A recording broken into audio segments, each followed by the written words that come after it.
میں جہاں تھا ادھر بھی موتیں میں نے دیکھی.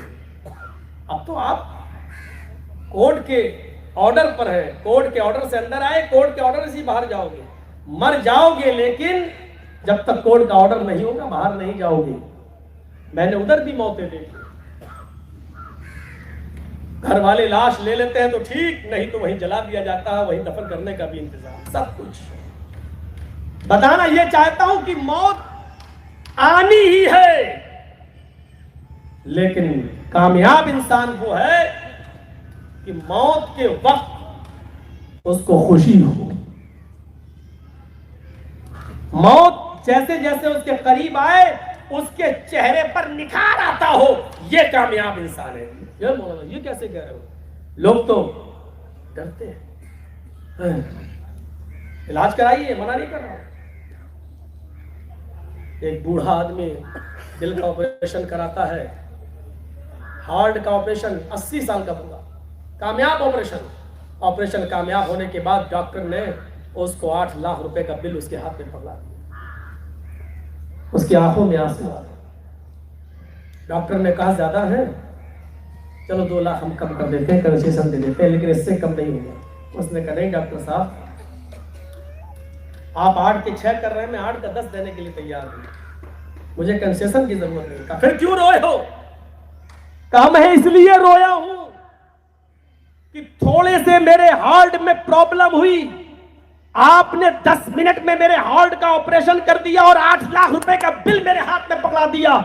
میں اس رب کا کیسے شکریہ ادا کروں جس نے 80 سال تک میرے ہارٹ کو, میرے دل کو سنبھالے رکھا, اور آج تک میں اس کا شکریہ ادا نہیں کر سکا, آج تک میں اس کا شکر گزار بندہ نہیں بن سکا. میں اپنے رب کا شکر گزار بندہ کیسے بنوں؟ عبرت کے لیے اتنا کافی. سوچیے آپ, تھوڑا سا آپریشن کیا, 8 لاکھ کا بل, اور 80 سال تک جو تمہارے دل کی دھڑکنوں کو سنبھالے رہا, لمیٹڈ جتنی ہونی چاہیے اتنے رکھا رہا. کہا آج تک میں اس کا شکر گزار بندہ. یہ ایک ایک چیز نعمت ہے, ایک ایک چیز نعمت. مجھے یاد ہے جب یہ ٹیلی فون جو بنا تھا, وہ لینڈ لائن والا جب یہ بنا تھا, تو بننے کے بعد کمیونسٹوں نے مذاق اڑایا تھا, اور اس وقت کے یوری گگارین نے کہا تھا کہ آج سائنس نے ترقی کی ہے اور اتنی بڑی چیز بنا لی ہے جو اللہ بھی نہیں بنا سکتا. یہاں بیٹھے بیٹھے لندن میں بیٹھنے والے آدمی کے کانوں میں آواز چلی جاتی ہے, آواز ہیلو, وہاں میرا بھائی جو لندن میں بیٹھا وہ سن لیتا ہے اپنے کان سے, بات ہو جاتی ہے. بتائیے دنیا کو کتنا قریب کر دیا ہے. سائنٹسٹ نے وہ چیز بنا لی ہے جو اللہ بھی نہیں بنا پایا. اور مجھے معلوم ہے کہ جامعہ ملیہ کے دلی کے جس اسکول میں یہ تقریر کر رہا تھا ایک کمیونسٹی بچہ, اور میں ارلی فنکشن میں مجھے بلایا گیا تھا, وہاں پر میں گیا تھا, اور اس کے بعد جب میری تقریر کا نمبر آیا تو میں نے مذاق میں یہ بات کہہ دی کہ میں نے کہا کہ میرے محترم نے, میرے بھائی نے بڑی اچھی بات کہی ہے, ایسی چیز سائنٹسٹ نے بنا لی جو اللہ بھی نہیں بنا پایا, لیکن وہ یہ بھول گیا کہ جس زبان سے ہیلو یہاں سے اس کا بھائی کر رہا ہے وہ زبان اللہ نے بنائی ہے, اور لندن میں بیٹھا ہوا جو اس کا بھائی ہے, جو اس کی آواز کو اپنے کانوں سے سن رہا ہے, وہ کان اور اس کے کانوں کے پردے میں سننے کی سماعت اللہ نے پیدا کی ہے. اگر اللہ اس کی زبان کو گونگا کر دے اور اس کے بھائی کے کان کو بہرا کر دے تو یہ 250 گرام کا ڈبہ پھر کس کام کا؟ سارے وہاں کے مسلم بچوں نے مجھے اپنے گلے سے لگایا اور سینے سے لگایا, کہا اس وقت یہی جواب تھا اس کا. میرے بھائیوں, اسٹیج کوئی سا بھی رہے, ہم نے کمپرومائز نہیں کیا ہے, ہم نے کبھی سمجھوتا نہیں کیا ہے. ہمارے اپنے بھی مجھ سے بیگانہ ہے, نہیں صاحب اس کو مت بلاؤ, ایسا بولتا ہے کہ پھر ہمارے لیے مصیبت کھڑی کر دیتا ہے ایسے لوگ کہنے والے. لیکن میں کیا کروں, میں نے کل بھی کہا تھا کہ سمیہ اور بلال کے واقعات سننا تو چاہتے ہیں لوگ, لیکن سمیہ اور بلال کی طرح تکلیفیں اٹھانے کے لیے تیار نہیں ہے لوگ. یہ پرمپرا ہے, یہ چلی آ رہی ہے. میرے بھائیوں, اگر حق بات اور کسی کو گالی نہیں دی جائے, سنجیدگی کے لہجے میں اگر کہی جائے تو اس میں کوئی بری بات نہیں ہے, لیکن لوگ اس سے بھی ڈرتے ہیں, لوگ اس سے بھی ڈرتے ہیں کہ نہیں صاحب یہ تو چلے جائیں گے, مصیبتیں ہمیں اٹھانا پڑیں گی. میرے بھائیوں, جس کے اندر مصیبتیں اٹھانے کا جذبہ نہیں, سمجھ لو کہ وہ جمعیت و جماعت کے لیے کوئی قربانی دینے کے لیے تیار نہیں, اس کو کرنا اٹھانا پڑے گا. موت کے وقت خوشی آنی چاہیے چہرے پر, حضرت فاطمہ رضی اللہ تعالیٰ عنہ کا واقعہ معلوم ہے؟ جب اللہ کے نبی مرض الموت میں مبتلا تھے اور بار بار پانی کے پیالے میں ہاتھ ڈال کر اپنے چہرے پر ملتے جا رہے تھے اور کہتے جا رہے تھے اِنَّ لِلْمَوْتِ سَكَرَاتٍ اِنَّ لِلْمَوْتِ سَكَرَاتٍ، موت کے لیے بڑی پیچینیاں، موت کے لیے بڑی پریشانیاں ہیں۔ حضرت فاطمہ سے نے کہا واہ کر بابا، آئے میرے ابو کی تکلیف۔ حضرت فاطمہ کو روتا ہوا دیکھا تو اللہ کے رسول نبی نے فرمایا بیٹی آج کے بعد تیرے باپ کو کبھی اتنی تکلیف نہیں ہوگی۔ وہ رونے لگی، اس کا مطلب آخری دن فوراً پکڑا اور اپنی بیٹی کے کان میں فرمایا آئے میری بیٹی، آئے میری لخت جگر، تجھے غم کرنے کی ضرورت نہیں ہے، اللہ تعالیٰ نے تجھے جنت کی تمام عورتوں کا سردار بنا دیا۔ ابھی جبریل میرے پاس آیا، فرمایا کہ فاطمہ سے کہہ دو کہ فاطمہ سیدۃ نساء اہل الجنہ، فاطمہ جنت کی تمام عورتوں کی سردار بنا دی گئی ہے۔ فاطمہ رضی اللہ تعالیٰ نے تھوڑا مسکرائیں، لیکن پھر ان کی آنکھوں میں آنسو آ گئے اپنے ابو کی تکلیف دیکھ کر۔ پھر اللہ کے رسول نے ان کے کان میں کہا بیٹی میرے راز کو راز رکھنا، میں تمہیں ایک راز کی بات بتاتا ہوں، میرے اہل بیت میں، میرے خاندان میں سب سے پہلے مجھ سے کسی کی ملاقات ہوگی تو تمہاری ہوگی، یعنی تم میرے پاس آؤ گی۔ حضرت فاطمہ نے جب سنا کہ میں اپنے ابو سے سب سے پہلے ملوں گی، یعنی انتقال پہ میرے ابو کا، اور میرے پورے خاندان اہل بیت میں میں اپنے باپ سے سب سے پہلے ملوں گی، تو مسکرا دی، چہرے پہ ہنسی۔ موت کی خبر سن کر یا موت کی قربت کو جاننے کے بعد کسی کے چہرے پہ ہنسی آنی چاہیے؟ اس کا مطلب میں سب سے پہلے مروں گی؟ نہیں۔ جب دیکھا کہ ابو نے کہا کہ تم سب سے پہلے مجھ سے ملو گی تو چہرے پر مسکراہٹ آ گئی۔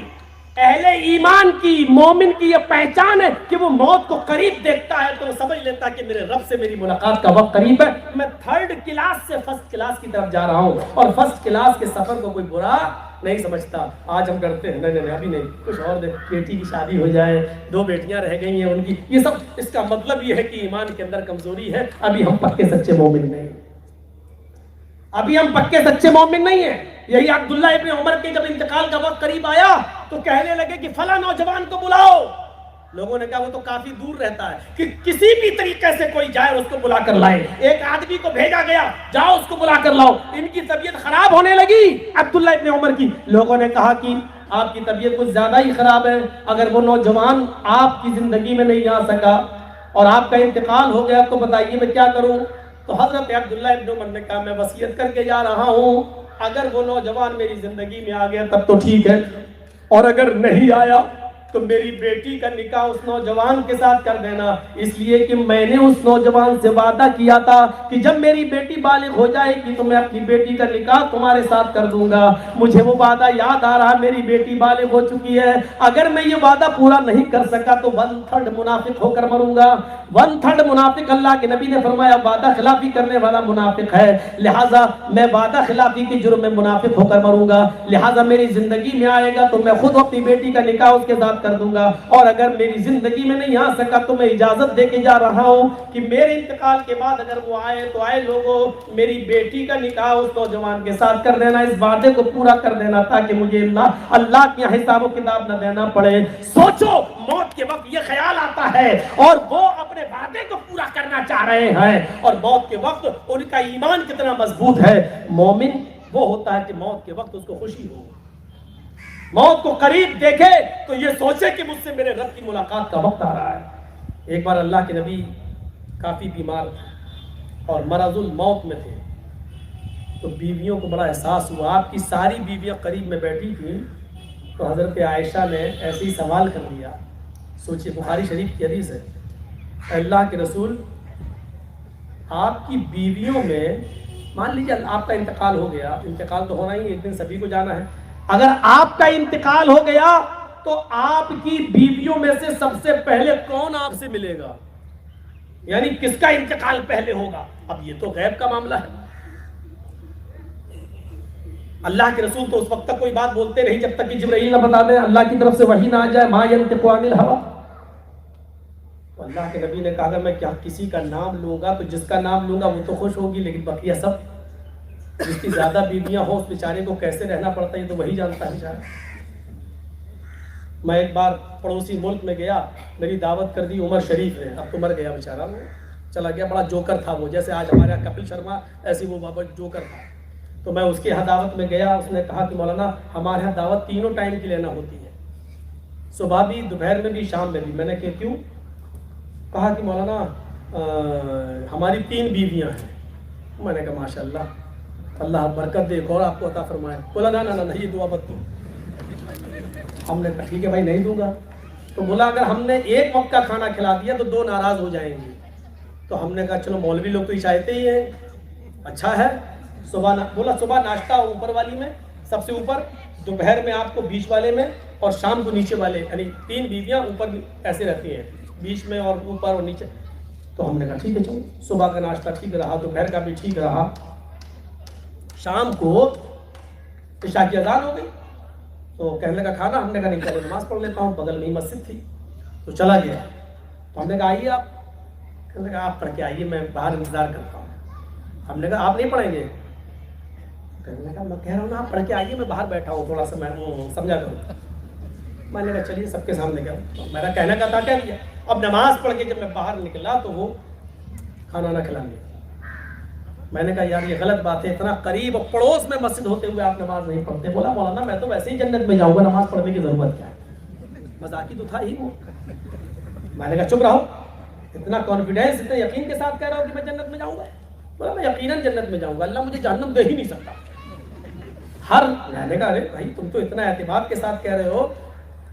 حضرت عمر فاروق بھی ڈرتے تھے سب. میں نے اس کو واقعہ سنا. بولا کہ نہیں بھائی مولانا اللہ کی قسم میں جنت میں جاؤں گا. میں نے کہا اتنا یقین کی وجہ؟ بولا اس کی وجہ یہ ہے کہ جہنم میں نے دنیا ہی میں دیکھ لی ہے.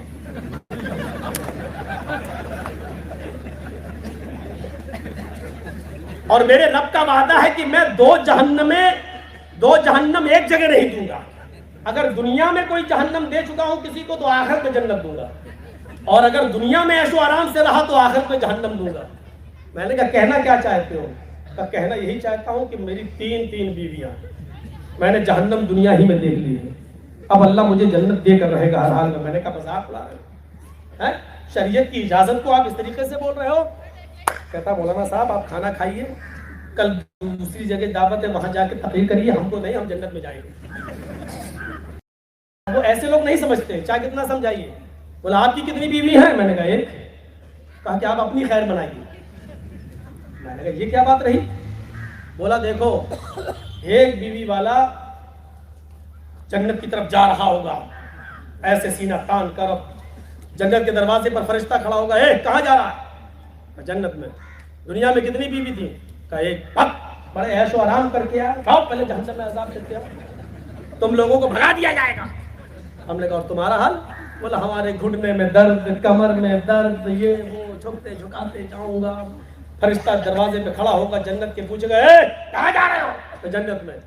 دنیا میں کتنی بیوی تھی؟ 3. ارے ارے ارے تم تو دنیا ہی میں جہنم بھگت کے جاؤ جنت الفردوس کے اندر جاؤ. ہنساتے ہنساتے اس نے میرا پیٹ پھلا دیا, لیکن یہ ایک مذاق تھا اس کا. میں یہ کہنا چاہتا ہوں کہ جوکر تھا وہ. تو بات تھوڑا سا ادھر گھوم گئی میری. تو موت کے وقت انسان خوش ہے. تو اللہ کے رسول کی بیویاں بیٹھی تو اللہ کے نبی نے کہا اب کیسے کہوں کہ سب سے پہلے کون مجھ سے ملے گی؟ تو آپ نے ایسا جملہ استعمال کیا, بخاری کا حدیث ہے, آپ نے فرمایا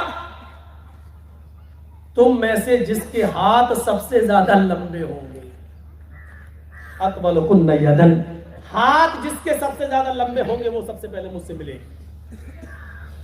تھوڑی دیر کے بعد حضرت عائشہ نے ساری بیویوں کو ایک طرف بلایا, ذرا دوسرے کمرے میں چلو, اور چھڑی لے آئی اور سب کے ہاتھ ناپنے لگی, دیکھیں کس کے ہاتھ لمبے ہیں. تو آپ کی جو بیویاں زندہ تھیں ان میں سب سے زیادہ لمبے ہاتھ حضرت سودا کے تھے.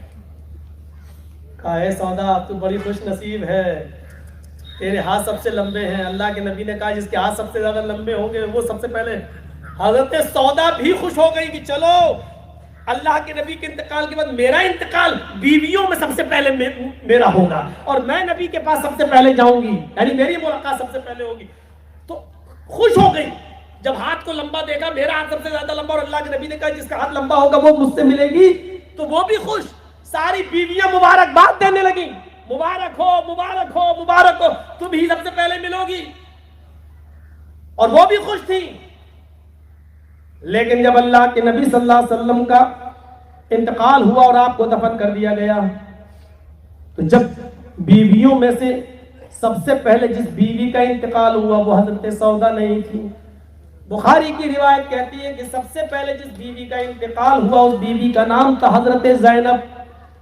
اللہ کے نبی صلی اللہ علیہ وسلم کے دنیا سے رخصت ہو جانے کے بعد آپ کی بیویوں میں سب سے پہلے جس کا انتقال ہوا اس بیوی کا نام تھا حضرت زینب.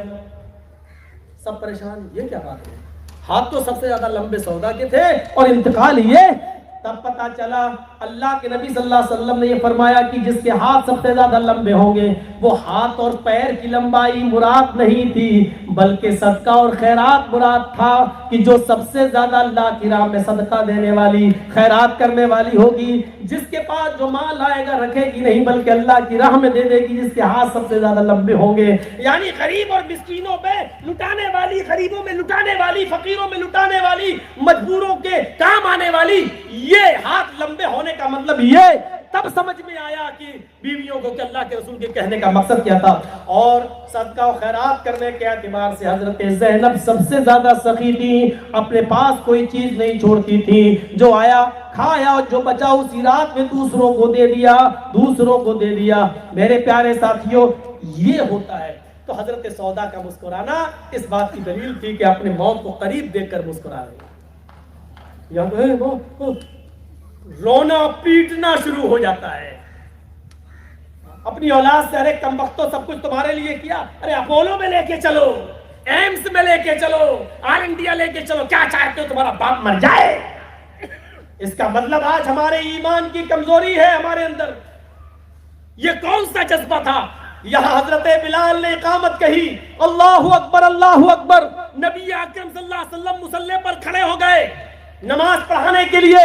اقامت ہو چکی، صفیں درست ہو گئی، اللہ اکبر کہنے والے، نماز پڑھانے والے اچانک گھر کے اندر جاتے ہیں اور تھوڑی دیر کے بعد گھر سے نکلتے ہیں، پھر دوسری جگہ جاتے ہیں اور تھوڑی دیر کے بعد مسجد میں آتے ہیں اور مسجد میں آنے کے بعد نماز پڑھاتے ہیں اور نماز پڑھانے کے بعد صحابہ کرام کے سوال کا شکار بن جاتے ہیں.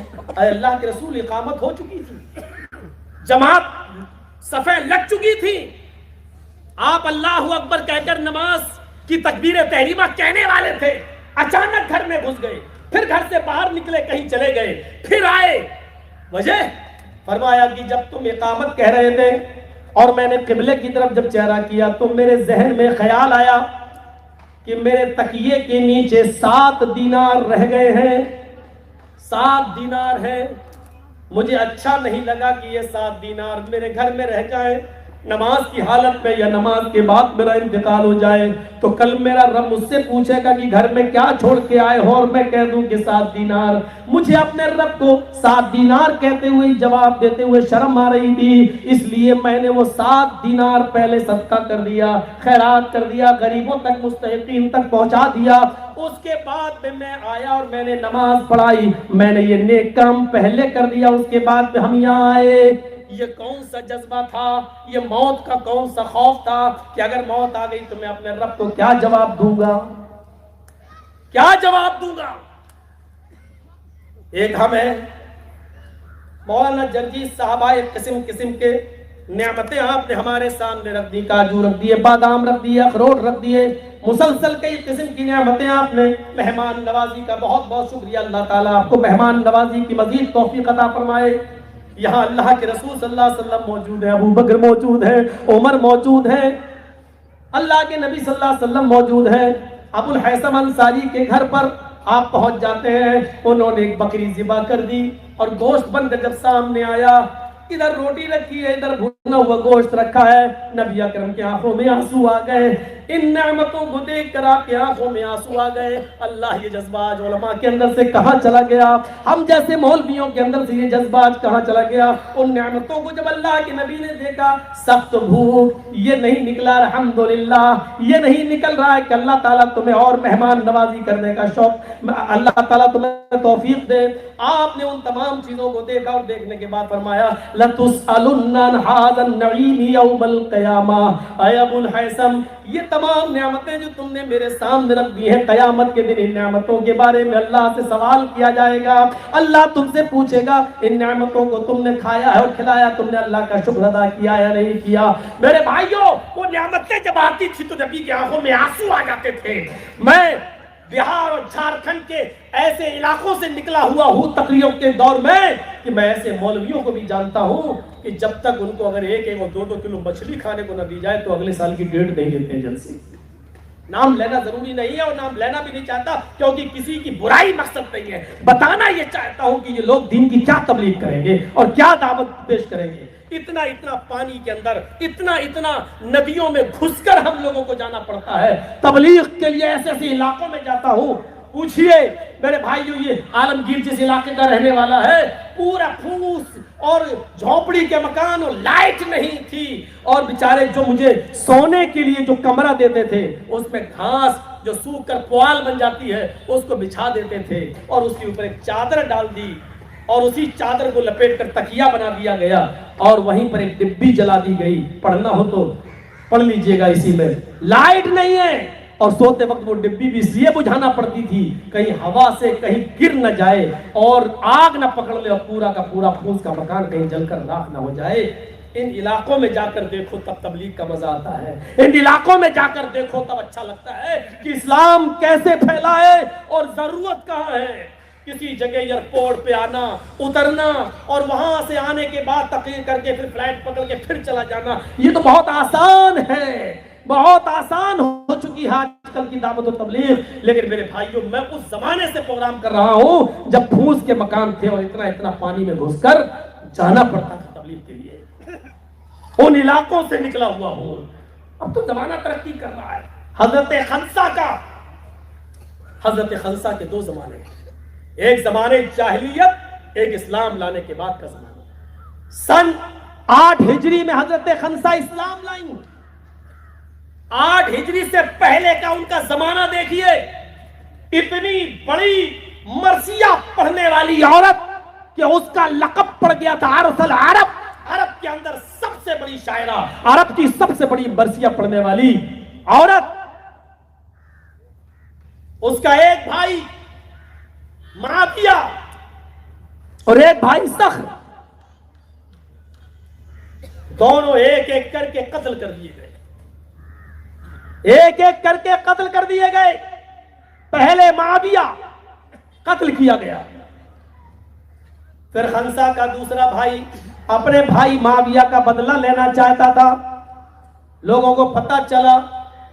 کچھ سالوں کے بعد سخر بھی مارا گیا، اس کو بھی قتل کر دیا گیا. سخر کے قتل ہو جانے کے بعد خنسا کا یہ حال تھا کہ وہ اپنے بھائی کی جدائی برداشت نہیں کر پائی اور روزانہ وہ یہ اشعار گنگناتی تھی اپنے بھائی کی یاد میں. یذکرنی طلوع الشمس صخرا اذکرہ لکل غروب شمس. وہ ہمیشہ یہی پڑھتی رہتی تھی کہ اے سورج تو کیوں نکلتا ہے. یذکرنی طلوع الشمس صخرا، اے سورج تو کیوں طلوع ہوتا ہے، اے سورج تو کیوں نکلتا ہے، اے سورج تو کیوں چمکتا ہے. جب تو نکلتا ہے تو مجھے میرے بھائی کی یاد آ جاتی ہے. یعنی ہر صبح میں اپنے بھائی کو یاد کرتی ہوں، اے سورج تو کیوں چمکتا ہے، کیوں نکلتا ہے. جب تو نکلتا ہے تو مجھے میرے بھائی کی یاد دلا دیتا ہے. اذکرہ لکل غروب شمس، اور جب سورج ڈوبتا ہے رات آتی ہے تو مجھے اپنے بھائی کی یاد آتی ہے. یعنی رات ہو یا دن میں اپنے بھائی کی یاد میں تڑپتی رہتی ہوں. اے رات تو کیوں آتی ہے، اے دن تو کیوں آتا ہے. اے دن جب تو آتا ہے تو مجھے سخر کی یاد آتی ہے. اے رات جب تو مجھے اپنی آغوش میں لیتی ہے تو مجھے اپنے بھائی کی یاد آتی ہے. یہ حالت کفر کا زمانہ ہے جو اپنے بھائی کی موت کو نہیں بھول پا رہی ہے. لیکن سن 16 ہجری کے اندر 8 ہجری میں اسلام لاتی ہے. جب 16 ہجری آئی تو جنگ قادسیہ ہوئی اور حضرت عمر فاروق کا لشکر جب کافروں سے لڑنے کے لیے گیا تو حضرت خنسا کے 4 بیٹے تھے. 4 بیٹے. حضرت خنسا نے اپنے ان 4 بیٹوں کو میدان جنگ میں بھیجا اور جب جنگ میں بھیجا تو یہ کہہ کر بھیجا، اے میرے بیٹو تم اس جنگ میں شریک ہونے کے لیے جا رہے ہو جانے سے پہلے اپنے ماں کے بارے میں ایک جملہ سنتے جاؤ. اللہ کی قسم, جس طریقے سے تمہارا باپ ایک ہے, جس طریقے سے تمہاری ماں ایک ہے, اسی طریقے سے تمہارا باپ بھی ایک ہے. اللہ کی قسم, تمہاری ماں نے تمہارے باپ کی امانت میں کوئی خیانت نہیں کی ہے. تم سب ایک ہی باپ کے بیٹے ہو, تم سب میری اولاد ہو. اے میرے بیٹو, میدان جنگ میں تیر تمہاری پیٹھ پر لگا ہوا نہ دیکھوں, پیٹھ پر نہیں, تیر کھانا ہی ہے تو سینے کے اوپر تیر کھانا. اے میرے لگتے جگر, اے میرے بیٹو, اسلام کا جھنڈا جھکنا نہیں چاہیے. عمر فاروق کو تم سے کوئی شکایت نہیں ہونی چاہیے. میں میدان جنگ میں تمہاری شہادت کی خبر سننا چاہتی ہوں. تم میری نظر میں غازی بن کر آؤ گی زیادہ بہتر نہیں ہے, شہید ہو کر میں تمہارا نام سننا چاہتی ہوں کہ میرے بیٹے میدان جنگ میں شہید ہو گئے. اے میرے بیٹو, میں نے اپنی امانت داری بتلا دی کہ تم سب اپنے ایک ہی باپ کے بیٹے ہو, تم سب ایک ہی ماں کے بیٹے ہو. اب میدان جنگ میں جاؤ, آج یہاں نہیں تو کل قیامت کے دن جنت کے اندر ہماری تم سے ملاقات ہوگی. یہ چاروں بیٹے جنگ قادسیہ میں جاتے ہیں. یہ چاروں بیٹے ایک ایک کر کے لڑتا ہے اور ایک ایک کر کے 4 بیٹے شہید کر دیے جاتے ہیں. یہی چاروں بیٹے اس کے سرمایہ پہ, چاروں بیٹے میدان جنگ میں قتل کر دیے جاتے ہیں. خبر آتی ہے حضرت خنسا کے پاس, اے خنسا, تیرے چاروں بیٹے قتل کر دیے گئے, چاروں بیٹے تیرے شہید کر دیے گئے. یہی خنسا جو ایمان سے پہلے اس کی حالت کیا تھی, ذرا غور کرو, حالت کفر میں اس کی حالت کیا تھی. تھوڑی دیر کے لیے پانی بند کر دو, جو بھی بانٹ رہے ہو رہنے دو, تھوڑا رک جائیے. یہ بھی سب تھوڑی دیر کے لیے آپ یہاں غور کرو.